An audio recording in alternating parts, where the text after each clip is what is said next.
Reggie Jackson held it down when Russ and Kevin Durant got hurt that year. Right. Then what ended up happening is like Kevin was like done like rest of the whole year.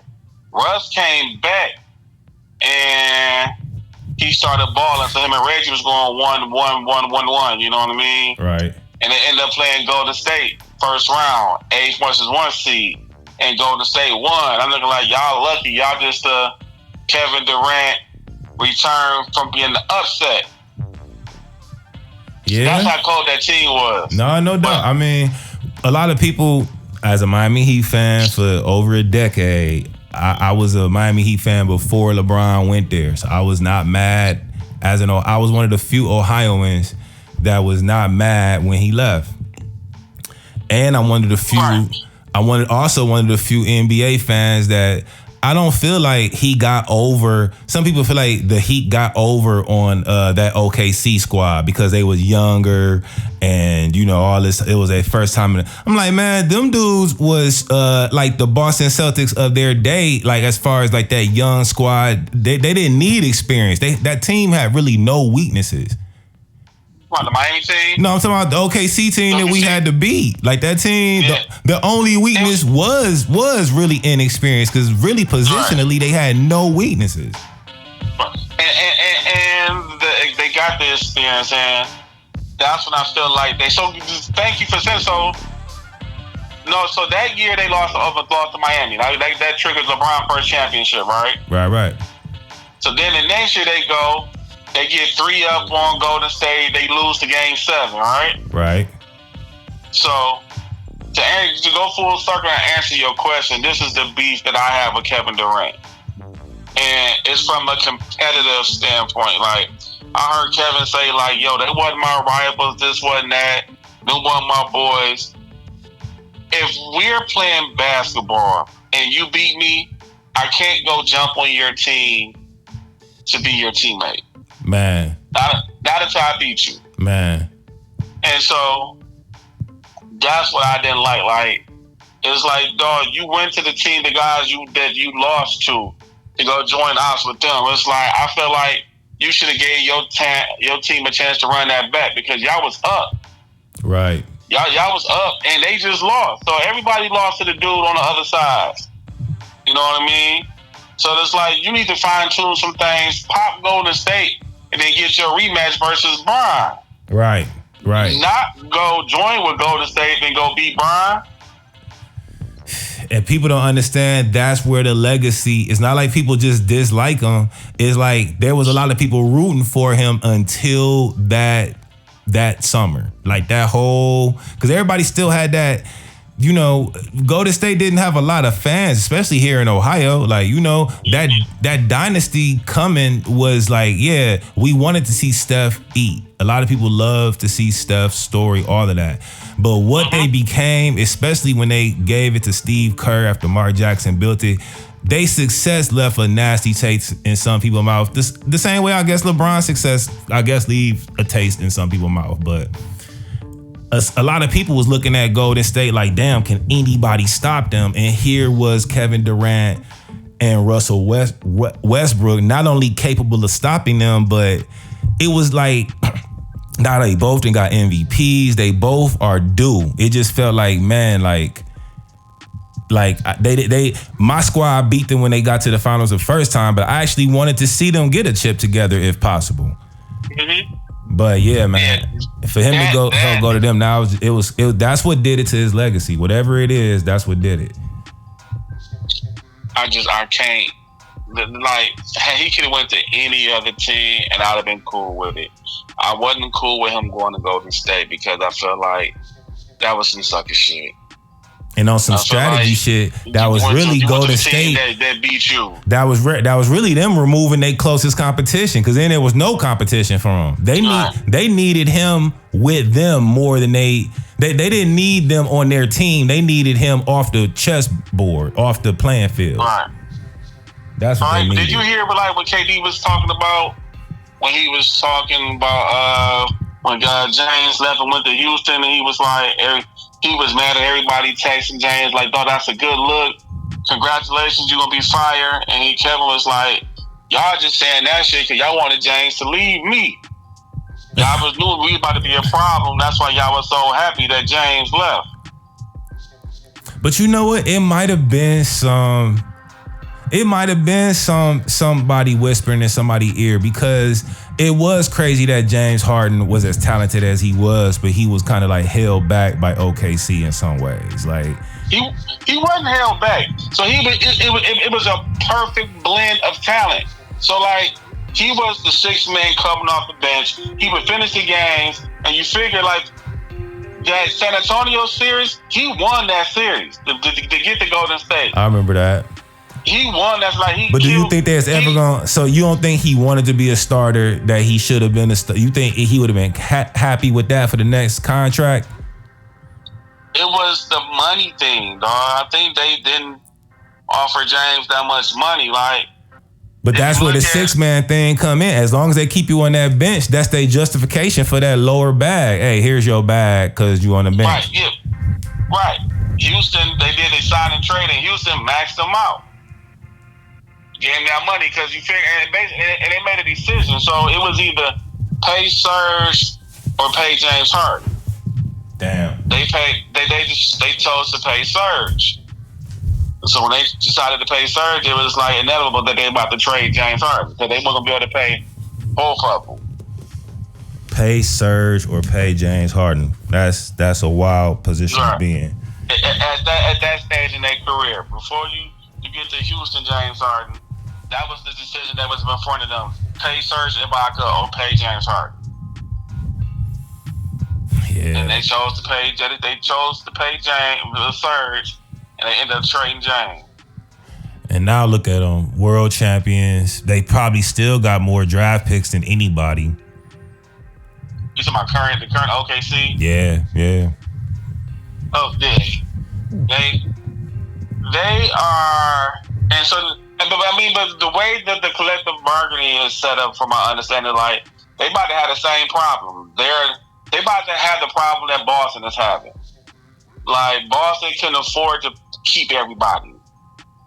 You know what I mean? But they only got two super. Boston got two supermax. Don't OKC only have one supermax? They only got No, they just maxed out. What's the phase? Holmgren. Are you serious? Mm-hmm.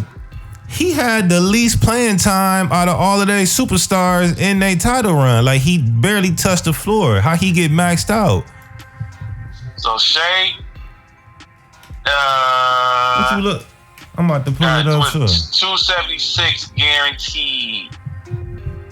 276 guaranteed. Is crazy. So Shea's under contract going into 29-30 season. He get almost $38 million. This year he getting 38. Next year 40, 61, 65, 70.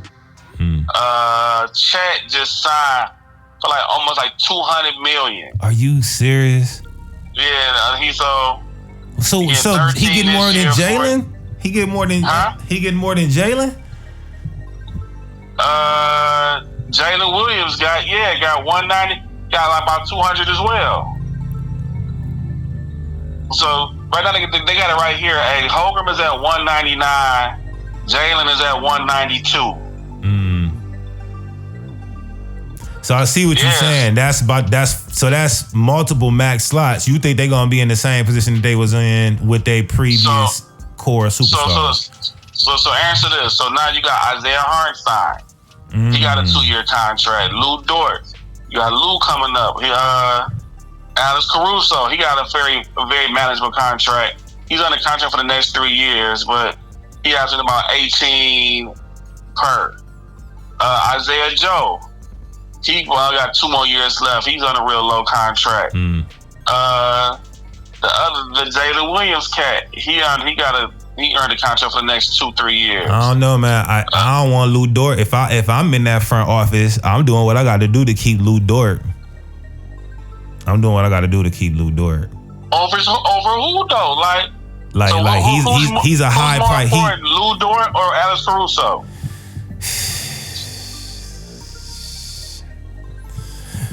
I don't know, man. Alex Caruso kind of got this journeyman type of vibe to him. I mean, he keep winning. He can win and leave. He can win. Lou Dort is somebody that's kind of like, you know me. I'm a Heat fan. If we get our Heat guys, we want them. Like Lou Dort seems like he fits their philosophy. And if you can keep his role manageable, maybe he won't be like a max slot player. But I would prioritize him, not with a max slot, but I would let somebody else go to keep him.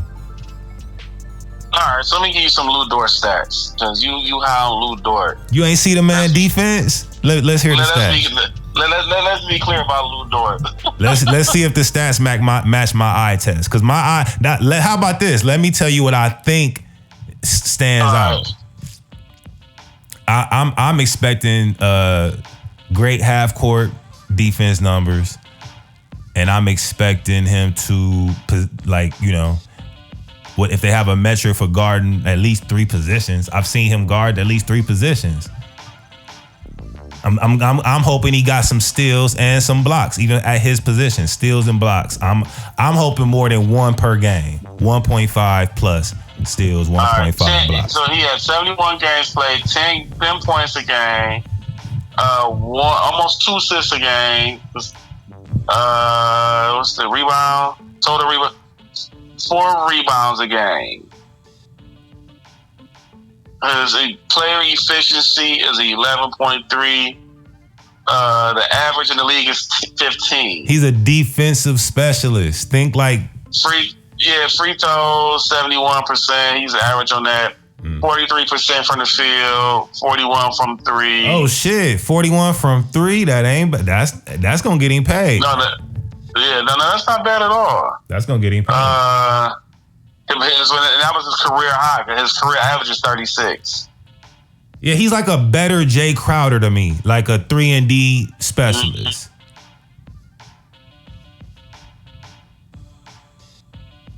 Yeah.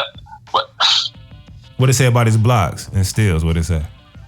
Let me see. Go back to what he got. They didn't give me all of that. Let's see. Can I get this? See, you thought he was gonna be cheekity cheeks, and he wasn't bad. No, I like Lou Dort.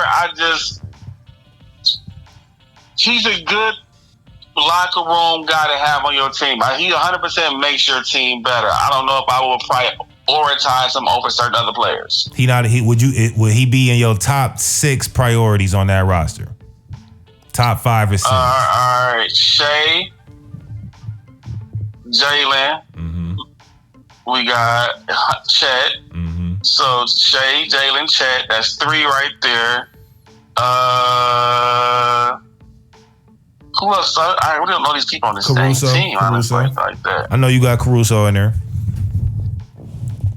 Yeah, I think I put Caruso over him. Absolutely. Hardenstein. I put Hardenstein over him. Oh man, I don't know about that. Hardenstein is your glue guy, your front court guy. They have 2 different roles on the team. I really feel like Hardenstein and Chet balance each other out. Well, Hardenstein allows Chet to play power forward. I was just about to say you can't play neither one of them by themselves. I was just about to say that. That ain't. But I mean, they the champs. So, what can anybody say? Shit. Right. So it's like that's a. But Chet hardly played, bro. Chet like barely touched the floor during their championship run. Like he got hurt. He was hurt. He was hurt. All right. He was hurt. Like he came back game 7 just to play. And he had a big game 7. That's right. He did have that game 7. That's right. Because I remember him doing stuff against Indiana. He was hurt. Man, a lot of people didn't even watch that finals. I didn't know that a lot of people didn't watch because it was like 2 small market teams. I didn't even know that it was so low watched or whatever. I got a better question for you because you bringing up your Miami boys. I was waiting for you to text me. They got the reemergence of Oladipo. How do you feel about that? I mean, we don't have him. He's trying to make, I think, our 15th roster spot. I think you know what we want in Miami Heat fandom right now? We want a problem-free season. That's why every time somebody mentioned Russell Westbrook, we after last year, We want stress-free. Like, people still on edge from Jimmy Butler, bro. Like, people want stress. I don't even want Terry Rozier on my team right now. He's the one who just made headlines this morning for telling the reporters that he really wants a fair chance at coming back. So here your roster so far. Let's be clear. So you got Precious Achiuwa. I'm happy we got that man back. That felt like a little bit of like a bonus season gift. Bam. I'm starting to see some of your points. And remind me, what are my points? Oh my God, bro. Oh my God. Like, year after year, you have said, no, this is how your analysis of Bam has gone. You came to me and was like, you know who I really like is that dude Bam, because he was still playing behind Hassan Whiteside at this point. You was like, I really like Bam, but they don't give me no minutes.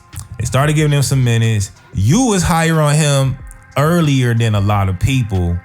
And we were still caught up in, I think, what was it, the Justin Winslow or the Tyler Johnson?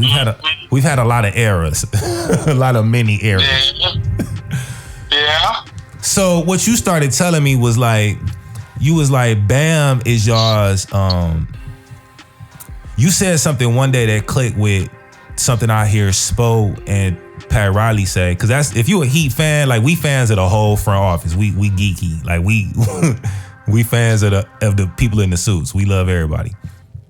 Mm-hmm. They've always said that Chris Bosh was actually the most important team on person on that Heatles team because of his skill set. And what you would say about Bam would make me look at him like, oh, that must be how Spo look at him. He's like Chris Bosh 2.0 in Spo's mind. Mm-hmm.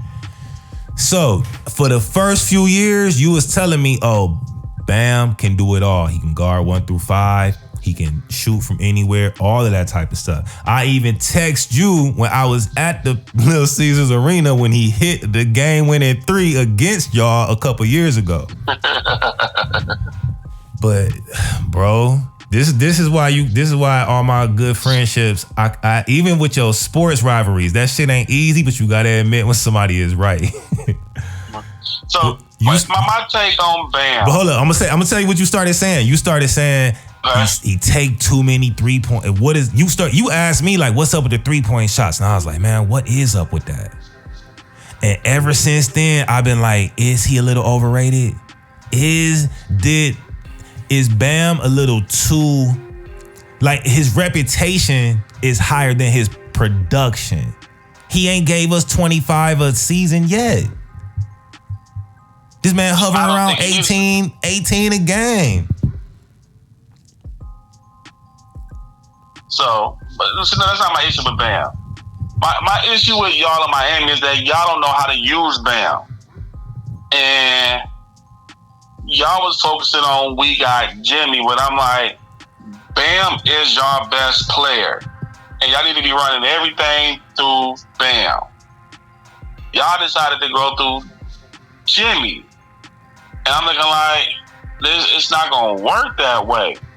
So when I look at the Miami Heat now, I'm like, I don't see a good team. I don't see a team where y'all can be successful. It's running through Bam now, and I think it's not working because, like, Bam is rarely in the paint, bro. He's rarely in the paint on offense. Like, I don't know what that's about. Because it's spacing. Because now y'all got that Khalil Ware dude, and he has no range. So he has to be by the rim. So now it's about space. He hit 2 3-pointers on your boy Wemby the other night. He got range. Khalil got range. He got range. You don't want him shooting. You don't want him. Okay. Do you want him shooting? Tyler Hero shooting. Tyler Hero hurt right now. Do you know we played most of our preseason with no guards, bro? Like Spo is doing Spo stuff. Yeah. So I feel like y'all teams suck. Damn. Tyler, Andrew Wiggins, Terry Rozier, here around. Okay, y'all have you watched us in preseason at all? Have you watched us in preseason at all? Nope, I ain't got to. Come on now. Come on now. Come on now. I'm telling y'all bright spots. I can see it. Now look, during the Pistons down. Now look, during the Pistons down. You having your tip. Y'all Detroit people, when y'all Pistons do well, y'all don't see no. When your Pistons was down. When y'all was down. You know that ain't me. I was still seeing bright spots. No. When y'all was down. I'm a realist. I'm trying to find you a shorter path back to greatness. All right, we are doing this live, right? Will you watch any preseason highlights of the Heat? With even 2 minutes? Yeah. Watch. Yeah, let me pick the game. I see Oladipo going crazy. Oladipo is not on our squad. He's on a international squad, and he played in like a charity game for us. Everybody had on like the preseason squad when I saw him catching hoops and shit. What? I'm on YouTube right now. What I gotta type in? Oladipo is on you got preseason squad. He is not on our preseason squad. I watch Heat updates every day. He's on like a Mexican squad or something right now. Now I know he's trying to get back into the just go to NBA.com and look up our roster. Yeah, I am, but I'm on NBA.com right now. They're going against Oladipo. He crossed Oladipo blocked him. Yeah, he hooped. You missed it because he caught a crazy hoop. I am looking at the NBA.com official team roster for my Miami Heat. There is no Oladipo and 20 people listed. I know there is no Oladipo because I know my coach. We always start with 20 people and he makes them battle it out in practice to get down to 15. So we got our 20. Oladipo is on like a practice squad, bro. He's not on our squad. We do have a lot of if I could get this man, bro, if I could just become an agent like by Monday, I would just do the deal myself. I would just go to Terry Rozier like, hey, let's get this buyout popping, bro. Like you tried, it didn't work. The crazy shit is he from Ohio. It's actually like a sweet story. He wanted to be on the Miami Heat the whole time he was a Hornet.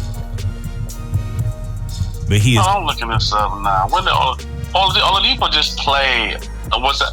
I was watching it. Oh, I'm on NBA.com. He's not listed. You were watching a practice squad. No, because he went up against Victor Wembanyama. But he got to lay against Victor.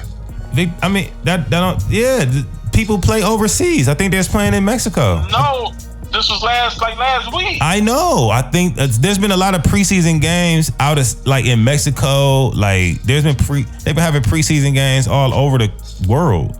They ain't just in the States. They've been in Mexico. I think right, so what I'm saying is, okay, the location doesn't mean anything to me.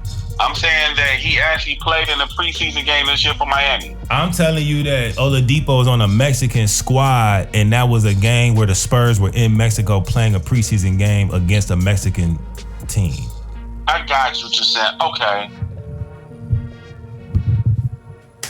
I got what you're saying. Okay, I hear you. He was playing San Antonio Spurs on another team. He wasn't playing for Miami. No, that was not us that you saw him hooping for. Okay, I got you. All right, and now I'm looking at Victor Oladipo Shock the World. So that is not a Miami Heat jersey he has on at all. It's not. No, you're right. No, you're right. No, you're right. I said correct like you said. But it is red and black. It is red. I'll give you that. Yeah. Shit, them shorts look just like our shorts. Yeah, I thought it was on Miami. All right, the jersey, the top looks suspect, but the bottom, I see why you was down the bottom of them. I watched the highlight because he had 20. He went for 23 and 5. So I saw him hoop like 2 weeks ago. This same squad, they got like some blue. They got some like Carpenter gray blue jerseys, right? Like the inverse of these. So that's what I saw him on. That's how I know he playing for like a international squad. Yeah. All them dudes is international. Yeah, you're 100% right. Even look at the score, like it's a wrap. Like one highlight is 70-41. Yeah. No, I saw him cook. He even cook. He's trying to come back. So when you mentioned it, that's what I thought you was getting at, because the narrative is he's been trying to come back. But when we just let go of Kevin Love and like, see the looking at him play, y'all can use this type of player though. I think so. A good 15 to 20 minutes. I would welcome him back, honestly. I'm just telling you why I think that the organization, I think the Jimmy Butler year last year, let's just be clear, bro. You hooped. I've not hooped, but what you talked about, I've been around hoopers and athletes my whole life. You see, I just did a website for Hooper. I've been around all of this stuff, right? I can tell you that I know the codes that y'all follow, from carrying my boy's shoes back and forth to the park with him. You know what I mean? Like, I'm not the athlete, but I'm the artist that's right there with y'all. So I could tell you, I know about the codes you talk about with Kevin Durant going to the people that just beat, that he could have beat, and he's joining the enemy like that. And there's also a code about your brotherhood. Jimmy Butler walking into practice last January, his coach telling him, hey, because you've been late, because you made us late to the plane, we just need you to come off the bench. That's all. You know, just suit up. You can play. We just need you to come off the bench. For Jimmy Butler to take that and walk out of the arena and quit on us, that shit, to me, I've been done with bro ever since. It's anti-Heat culture. All of the shit about money and all that shit aside, walking out on practice just because somebody asked you to come off the bench, to me, that feels like some type of violation of some type of code. Because his brothers was still like, hey, we want you to play. Just come off the bench because you've been fucking up and you know you've been fucking up. Jimmy Butler suspended indefinitely by Heat after walking out of practice. Butler has been suspended for the third time this month by Heat. This one started basically just as the second one was ended. The team said that Butler left Monday morning shoot-around practice early in advance of game against the Orlando Magic. Something the team called intentionally withholding services. The suspension without pay. All right. Butler was expected to come back from his second suspension on Monday, only to be suspended for a third time. Butler, according to a person with knowledge of the situation, was told during the shoot-around that he was not going to be back in the starting lineup for the night's game against Orlando. He left the shoot-around not long after, and said the person who spoke to the Associated Press on conditions of animosity. So, if I'm remembering correctly, you know well before shoot-around if you're not going to start. So, it wasn't the fact that it's not me just saying, oh, Mike, you gonna come off the bench. It's me telling you as shoot. Normally, if I was gonna tell you that, I would have told you a day or two beforehand. That's common practice, and I'm telling you, as shoot around, you know what, you gonna come off the bench tonight. Not if you ain't been around at practice and you missing team flights and you already don't want to. Even still, that's the perspective that Jimmy got from. I served my suspension. I did X, Y, and Z. You had plenty of time during the normal challenge to tell me, you not starting tonight. You gonna do X, Y, and Z. And that's when he felt like this is further disrespect on y'all end, not being professional. Whoa. The team was disrespectful by asking them to come off the bench, or by asking them at the time? Like, it's not asking them to come off the bench. That is a coach's decision.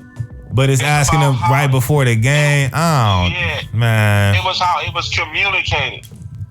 I admit the communication on both sides could have been better during that whole situation. But Jimmy Butler was never given the keys to anything before he got to the Miami Heat. Like, we gave him the keys to everything. As you were just pointing out with Bam, we could have focused on Bam. We focused on Jimmy. Built the team around Jimmy. Signed Kyle Lowry because of Jimmy. Mm-hmm. So I think where we at right now is the Miami Heat. Man, y'all don't make a good decision on signing. I'm gonna let y'all know that. I'm looking at plenty good decisions. I'm looking at the NBA.com Miami Heat roster. Now, Simone Fontecchio, if I could become an agent by Monday, bro, I would just drive up to Detroit, talk to Duncan Robinson myself. I would undo this trade. I would get Duncan Robinson back in the hunt. I would hand y'all back Mr. Fontecchio, and I would take Duncan back to Miami if I could undo this shit myself. I love that we got Precious back. Like, I really was watching him eat. Precious Achiuwa is a good player. Our biggest signing for this year is Norman Powell. And that's he fits what we need. We need steadiness in the backcourt. We don't have it. I love Tyler, but he's streaky. Y'all got for a 1-year deal. How old is he? You only did for a 1 year. It's because he's 32. That's why. It's because he's 32. He's 32. I'm looking. 32. I wouldn't mind somebody taking Andrew Wiggins off our hands. I mean, but preseason, I think he's something. He's doing something in preseason. I don't know what to call it. I want to see how y'all gonna be. See, when I look at Miami, this is what I'm looking at. I think Bam has trade value. So in the back of my mind, I'm always like, Bam. Y'all can trade Bam and just blow it up and get some draft picks or whatever. We do not blow it up. We don't rebuild. We retool. The Miami Heat culture does not rebuild. I'm looking at this Yami Yaquez Jr. He's still on his rookie contract. I like him as a player. I call him Mexican Jimmy Butler. I want to see his development. Now, if he can take a step in the right direction, he's been the best part of preseason. Everybody that's in Heat Nation over the last couple of weeks, everybody agrees he's been the best part of preseason. I liked him when he was at UCLA. I like him. He's Mexican. I call him Mexican Jimmy Butler. I would Spo treats him like a forward. I think he has a crazy style as a point guard. Like, I would rather see him with the ball in his hands even more than he has it, honestly. I didn't really look at rookies that much, man. And being at the job with you, when we would talk this talk, you would show me, because I feel like if we ever have our own agency, if I start an agency, you're gonna have to be like the advanced scout, because you be watching the talent as it comes through. But I think that's why you would like this guy. Nah, it's so crazy when you have a player that you about to like, but I don't know how to pronounce this man's name. You talking about? He's on my. He's on my team. He's Kasparis.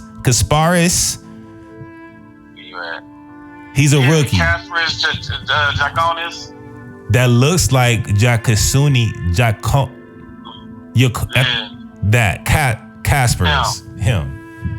He's from Illinois, Urbana. I don't want to mess the man name up, especially since I'm gonna be publishing this. No diss to whatever culture or ethnicity his name is from. No shade. He's a rookie. Let me look him up.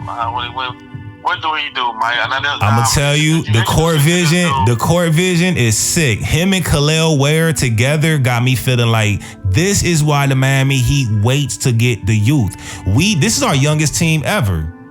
We wait to get the youth so we can really, like, I don't know. We always have like this max of veterans with a couple of, guys this age. Right now, most of the guys are under, 26. That's rare for us. Right? Played in the Big Ten. Came from Illinois. Let's see where he gonna be at.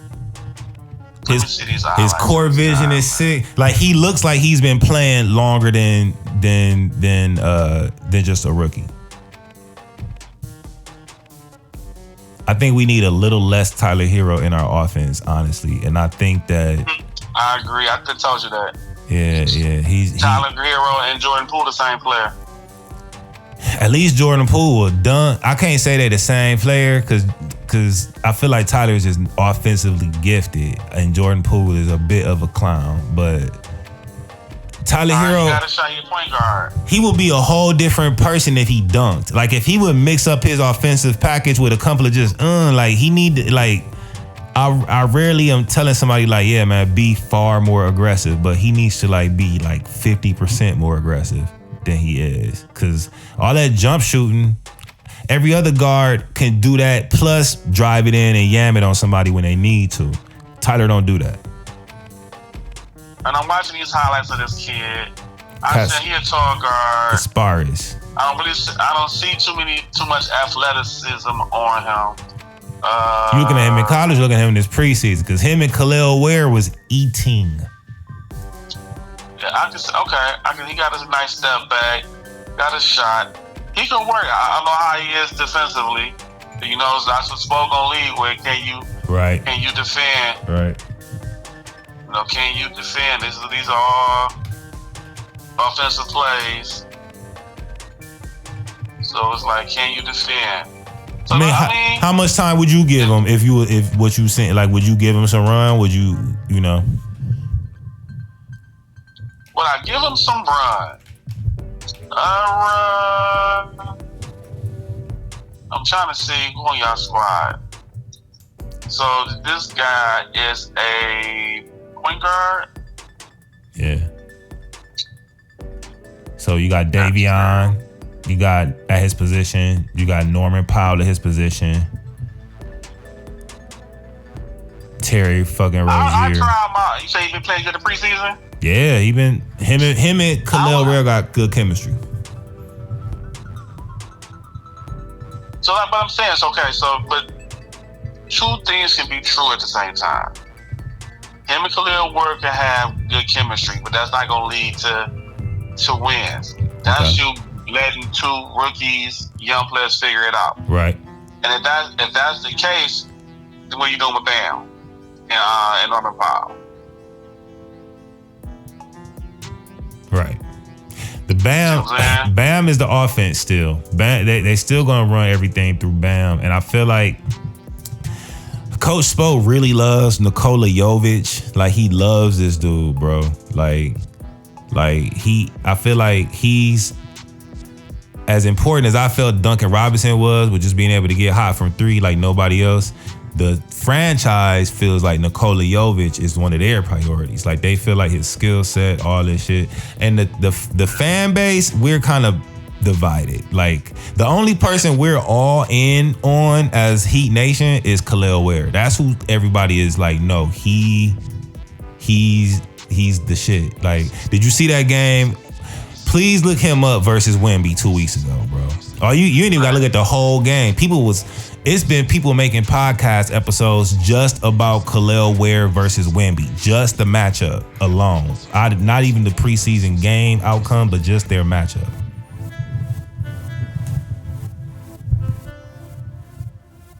Ware versus Wemby. Let's see what we got here. Yeah, I like the number 25. I see Khalil Ware throwing a prayer up. I see him hit that.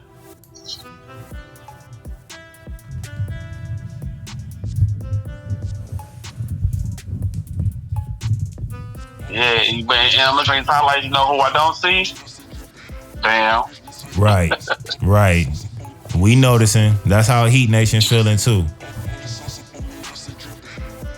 You gonna see Bam stuck in the corner somewhere at some point. Yeah. He tall too. Like, Khalil got a nice size on him. He's 7. He made Wemby look normal. Yeah. Wemby just got a different skill set, but yeah. All right, what's the score now? 36-42.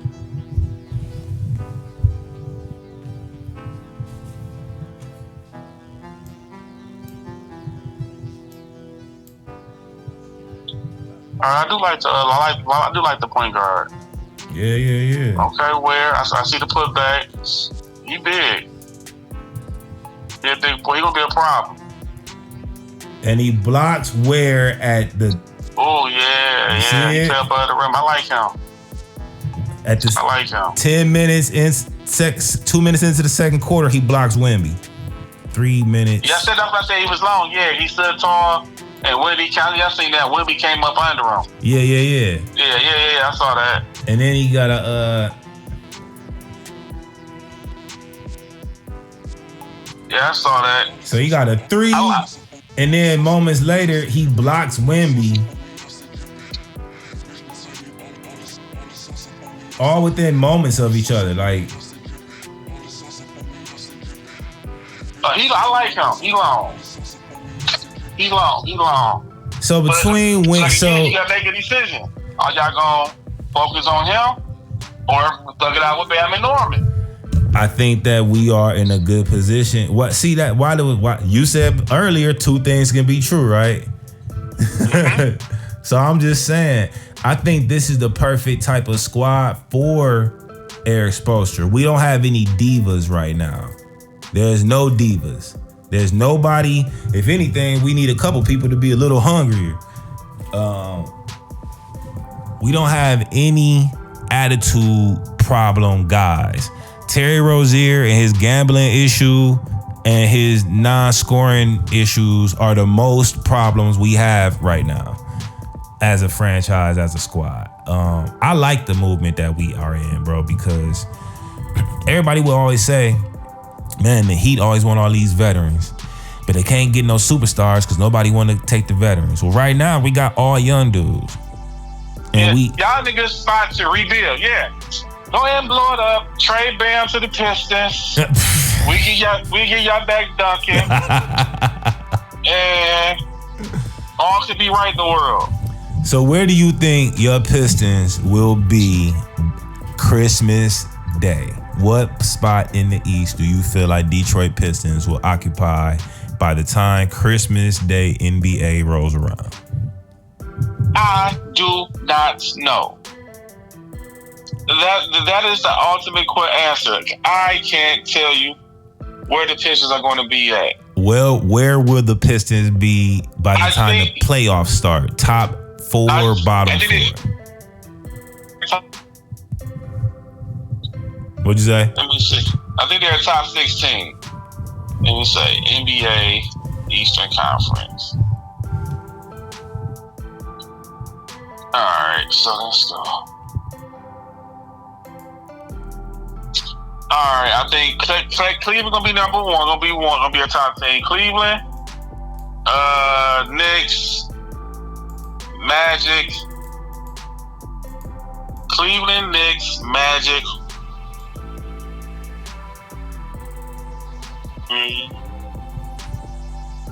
Yeah, just do your top Cavaliers. 4. Cleveland. Cavaliers. You said them. Cleveland. I think I just say Cleveland. Yeah, then Knicks. New York. Yeah, I'm looking at it. Let's go. Cleveland. I'm about to write this down. Knicks.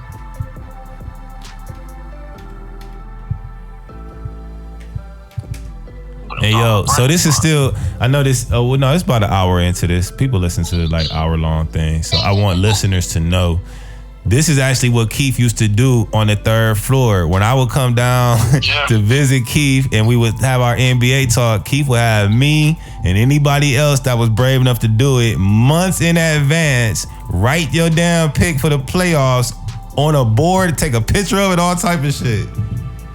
Yeah. So the Cleveland definitely going to be there.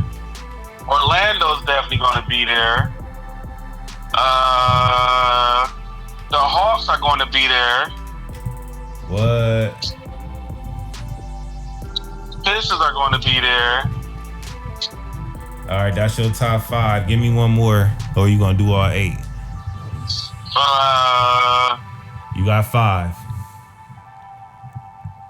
I gotta put the Bucks up there. Giannis is still there.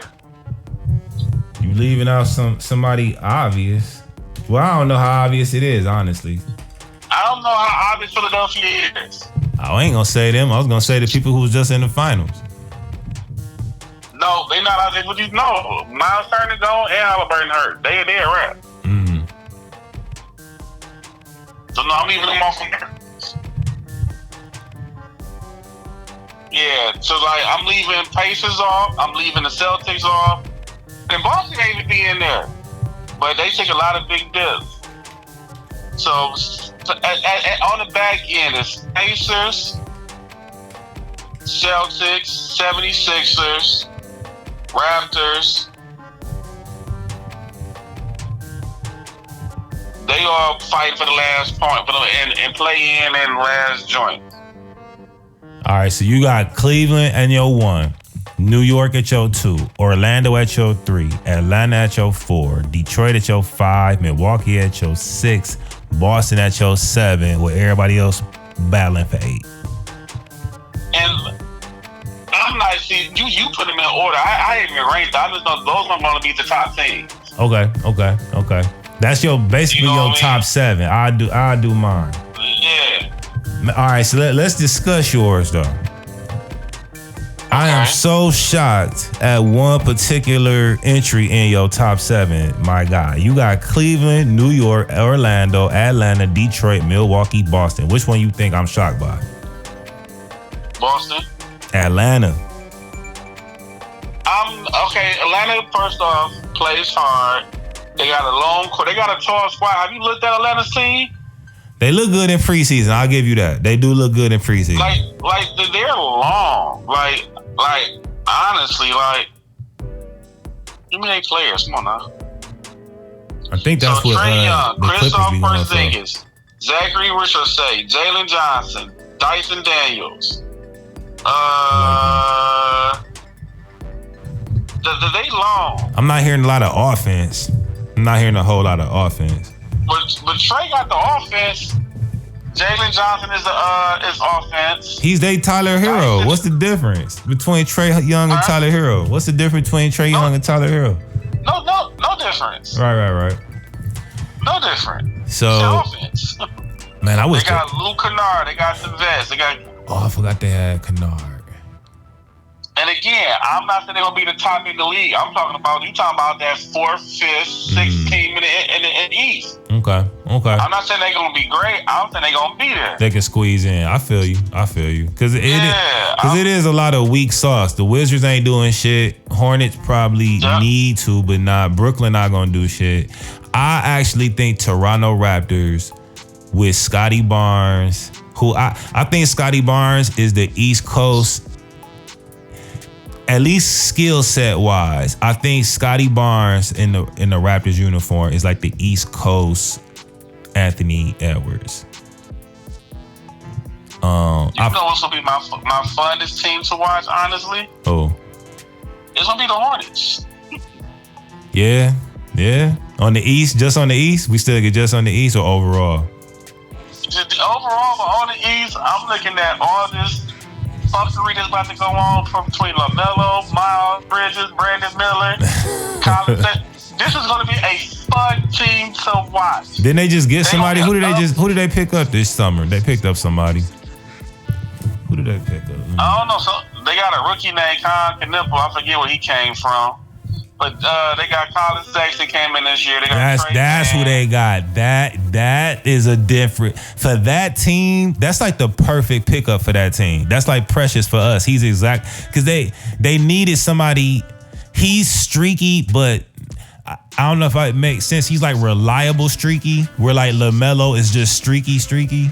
But Colin Sexton running around with LaMelo, like that's gonna be crazy. That's gonna be fucking crazy. Pat Connaughton can hoop.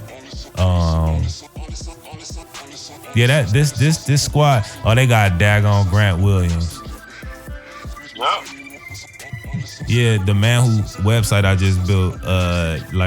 There's a picture of him on Tennessee State's website standing next to Grant Williams. Like Grant Williams was getting his autograph. I can see that's just gonna be a fun team to watch. I actually wanted Miles Bridges to come to Detroit.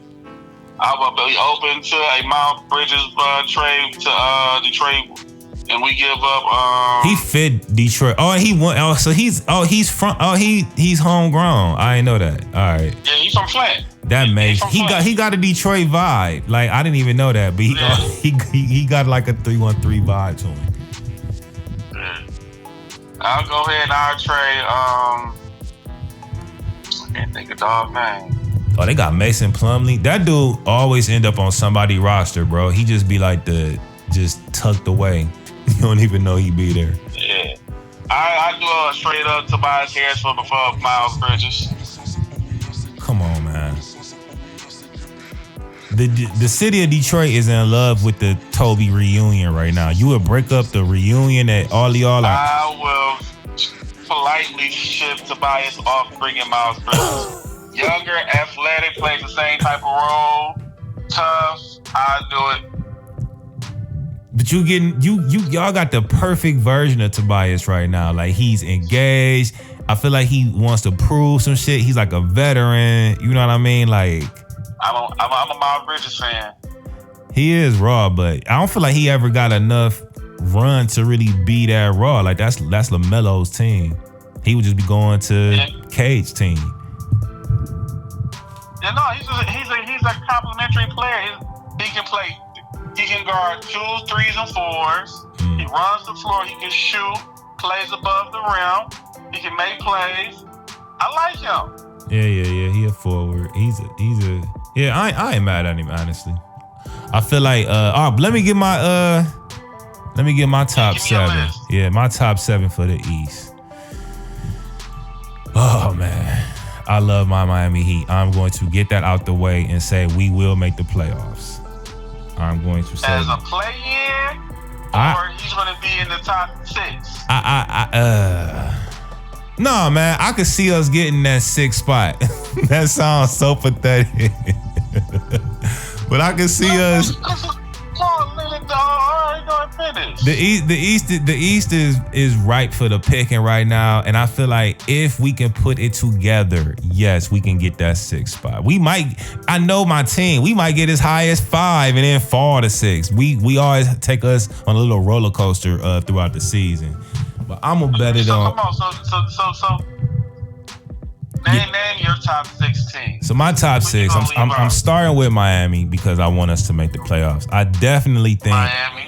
That my finals bound potential team that I think might be going to the finals this year are the New York Knicks. I think the Lonzo Ball addition to Cleveland. I know on TikTok they be making fun of Darius Garland, but I think Lonzo Ball has officially made him probably like a non-factor for that team.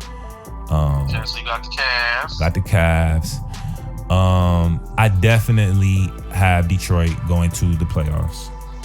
Pistons.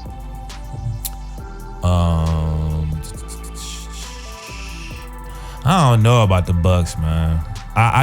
They just signed the 3rd Antetokounmpo. For what? What was the point of that? I ask you, good sir. What was the point of that as a GM? The man, he wasn't gonna leave this year. He's still under like 2 more years, ain't he? Like, what was the point of filling another roster spot? The Dame project failed. They just seem to be flaming out in a bad way right now. All right, so you're not saying the Bucks. Who you gonna say? You at 4. I am going to say the Orlando Magic because they just got that momentum. I don't think nothing's going to. They just got a lot of things we don't have. They're positionally strong and they got a good already squad that won last year. They used to winning right now. So I'm at. So that's fine. All right, I believe that. I believe the Toronto Raptors might make the playoffs. Wait, I'm not putting them in my top 6 though.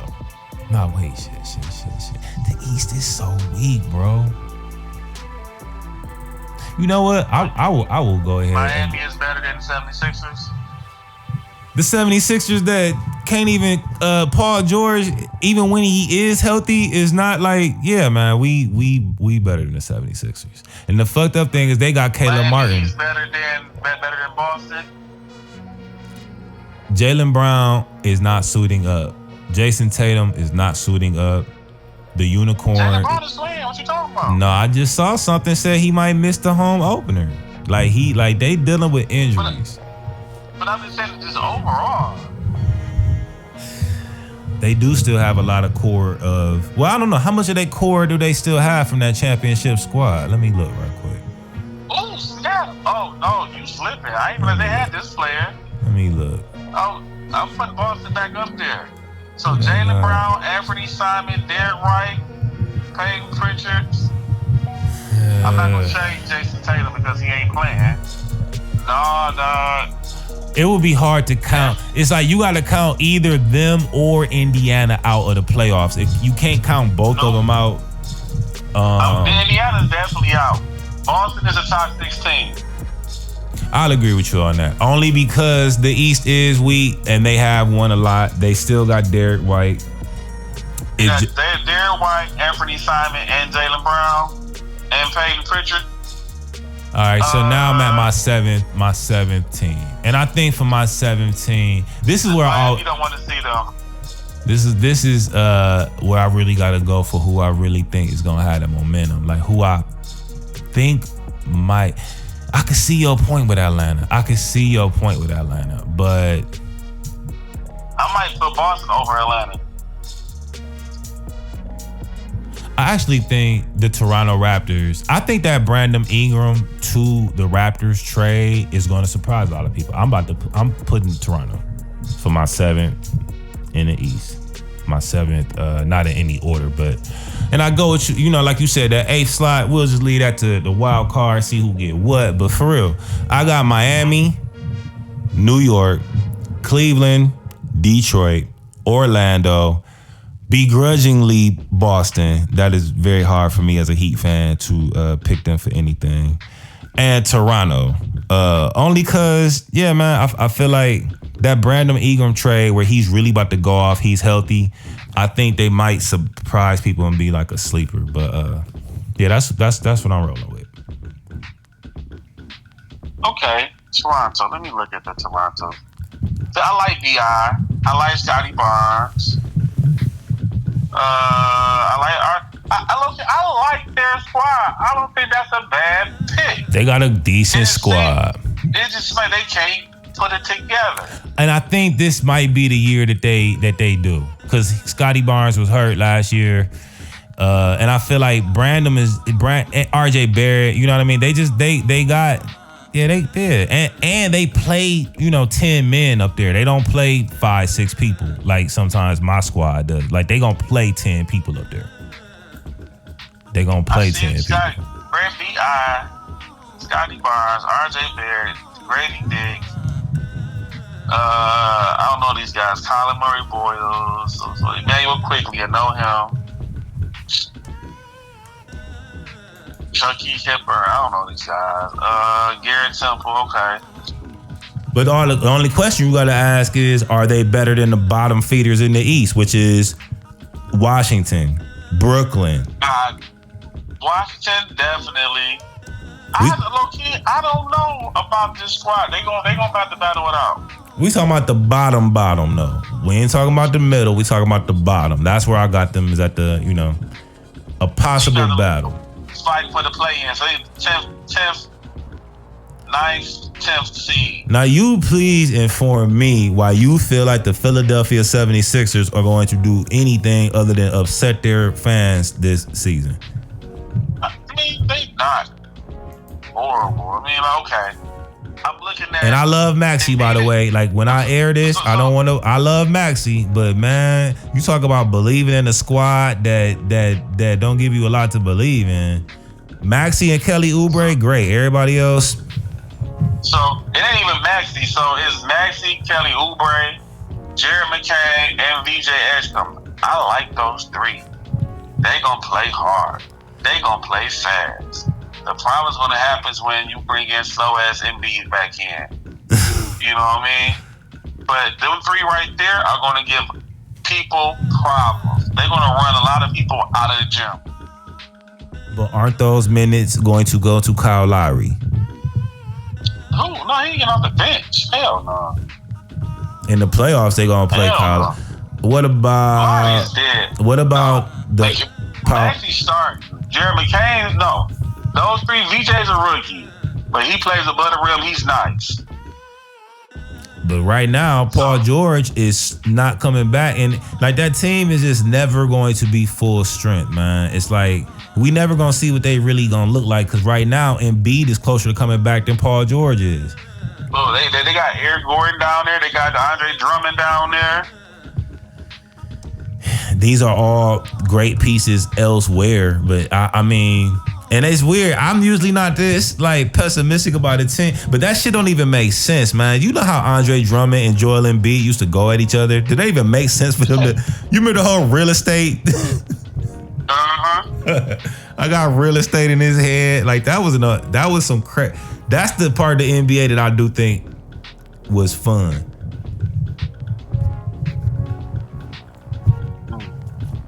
Yeah, I'm looking at this squad. They're going to compete for the bottom half of the 6th, 7th, 8th, 9th, 10th team in the league. And depending on how effective Embiid comes back, they could be a problem. Again, I'm sorry. Not to be hating on your Miami. I'm more scared of them than Miami. Damn. They do have bigger names. I'll give you that. They got bigger names. I'm more scared of them than Miami. Only because even with Embiid being out, and y'all know y'all got Bam and Khalil Ware, y'all gonna have a matchup problem with Tyrese. Tyrese Hero don't want to see Maxey. True. But I would love to see Embiid versus Ware though. That would be interesting. Yeah. That would absolutely. be interesting. I would love to see that. So look,